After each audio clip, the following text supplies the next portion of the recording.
Welcome guys to my mini vlog. So sekarang kau tengok kulit aku sekarang dah cantik dan bersih, Alhamdulillah. Dan sekarang ni juga aku tengah kerja dan masih ni pula komputer tak boleh buka, paksa tulis. Dan aku tengah bosan-bosan ni, aku kacau lah kucing ni. Kucing tengah buat apa ni? Oh, kau tengok mata dia tu cantik, berwarna-warni mata dia weh. Dan sekarang aku dekat halaman rumah tengah melihat matahari tengah naik, berindahnya lah ciptaan Tuhan ni. Dan sekarang itu adalah pokok rambutan aku. Dan sekarang aku ada kat bawah pokok rambutan aku. Sambil tu kita bernilah sikit, berpose-pose sikit. Aku pun tak tahu apa nak buat. Dan sekarang aku tengah cari pot untuk berteduh. Tak panas sangat.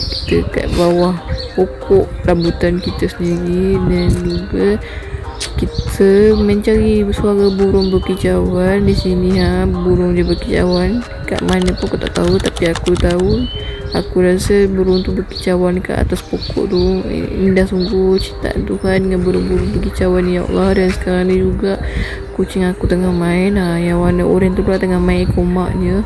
Mak dia pun tak layan. Lepas tu warna hitam tu pula tengah main juga, tak tahu tengah buat apa. Dia tengah main daun juga. Lepas tu sambil tu dia tengah makan daun tu. Aku pun tak faham lah apa yang anak kucing tu tengah buat. So itu saja vlog kita. Bye bye.